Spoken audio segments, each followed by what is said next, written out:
আমার প্রথম বইটাই তো বঙ্গবন্ধুর উপরে, সংগ্রামী নায়ক বঙ্গবন্ধু। যখন সবাই তোষামত করছে, বঙ্গবন্ধুকে পেছনে পেছনে ঘোরাঘুরি করছে, কেউ কাজগুলো করেনি যে নেক্সট জেনারেশনের কাছে তার কথাগুলো বলতে হবে। আমি লিখেছিলাম বইটি, সংগ্রামী নায়ক বঙ্গবন্ধু। তারপর বাংলাদেশের মুক্তিযুদ্ধ, সেটাও আমি লিখেছি। আমি যদিও ইতিহাসের লোক না, কিন্তু আমি জানতাম যে এটা প্রয়োজন হবে নেক্সট জেনারেশনের জন্যে। আমি এই জন্য বাংলা একাডেমির কাছে আমার কৃতজ্ঞতার অন্ত নেই। এখন আমার নাতনি মিষ্টি, রায়দা ফাইরুজ, আমাদের মুক্তিযুদ্ধের কথা শুনতে চায়, ভাষা আন্দোলনের কথা শুনতে চায়। বাধ্য হয়ে ওদেরকে কিছু কথা বলেছি আমি।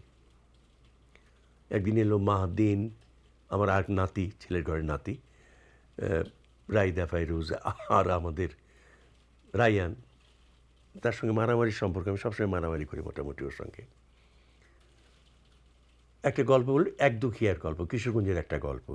এই গল্পের মধ্যে কিছুটা ফ্যান্টাসি ছিল, কিছু অ্যাবসার্ডিটি আছে, আর সবচেয়ে ভালো কথা যেটা, যে বাংলাদেশের কিছু নিজস্বতা ছিল।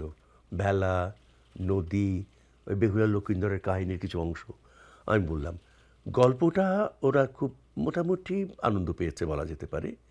বাংলাদেশের ইতিহাস যখন কথা বলছি তখন হাই দিচ্ছে, ঘুম পাচ্ছে, না ভালো লাগছিল না। অনেকগুলি কারণ আছে।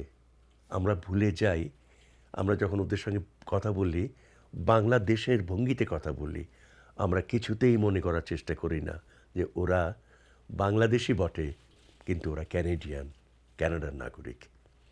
অন্য ধরনের দৃষ্টিভঙ্গি এদের হবেই, এই মানসিকতা হবেই। একটা উদার গণতন্ত্রী দেশে বাস করলে পর, একটা ওয়েলফেয়ার স্টেটে বাস করার পর, যে মানসিকতা আর বাংলাদেশের লোকের মানসিকতা এক হতেই পারে না।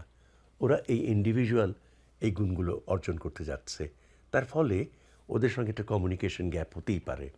কিন্তু ভালো লাগার একটা কারণ আছে, সেটা কখনো কখনো ফুড হ্যাবিটে, খাবার সময় টের পাওয়া যায়।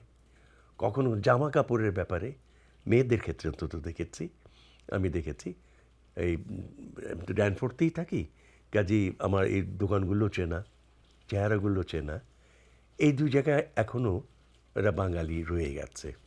আর একটা আরেকটা ব্যাপার আমার মনে হয়েছে, আমি, এটা আমার একটা বিস্ময় ছিল, সেটা হচ্ছে নায়াগ্রা জলপ্রপাত।